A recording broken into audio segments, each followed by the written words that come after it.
ایک بڑھیا کا واقعہ زمانہ حضرت نوح علیہ السلام کا ہے۔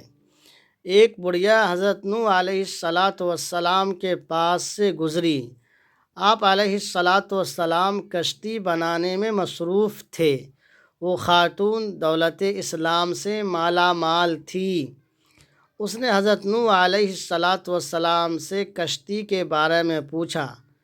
آپ علیہ السلام نے فرمایا، اللہ تعالیٰ طوفان کو بھیجنے والا ہے جس سے کفار کو برباد کر دے گا اور اہل ایمان اس کشتی میں بیٹھ کر بچ جائیں گے۔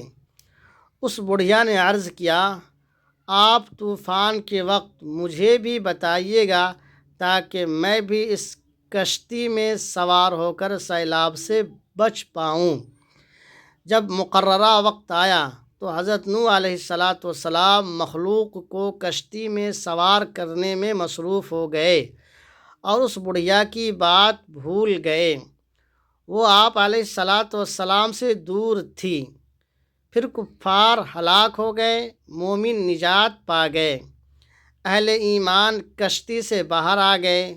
وہ بڑھیا آپ علیہ السلام کی خدمت میں حاضر ہوئی اور عرض کیا، آپ نے تو کہا تھا کہ عنقریب طوفان آنے والا ہے، کیا طوفان نہیں آیا؟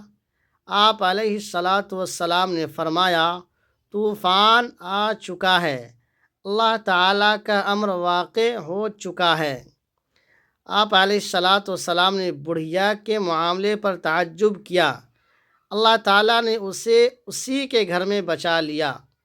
وہ کشتی پر سوار بھی نہیں ہوئی، اس نے طوفان دیکھا تک نہیں۔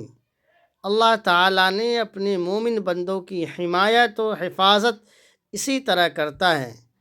اللہ تبارک و تعالیٰ اپنے مومن بندوں کی حفاظت و حمایت اسی طرح کرتا ہے جب اللہ تبارک و تعالیٰ پر بندہ بالکل یقین کے ساتھ اعتقاد رکھتا ہے، دل کی گہرائی سے اعتقاد رکھتا ہے اور اللہ کو اپنا خدا مان لیتا ہے، تو اللہ تبارک و تعالیٰ اس کی حفاظت اسی طرح کرتا ہے جس طرح کی اس بڑھیا کی اللہ تبارک و تعالیٰ نے حفاظت کی۔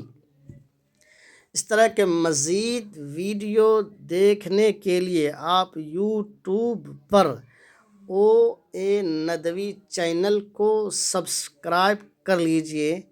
اگر فیس بک پر آپ دیکھ رہے ہیں تو عزیر انظر کو فالو کر لیجئے۔ مزید یہ کہ آپ اپنے دوستوں میں شیئر کر دیجئے، لائک کر دیجئے۔ اللہ تبارک و تعالی ہم سبوں کی جان کی، مال کی، عزت و آبرو کی حفاظت فرمائے۔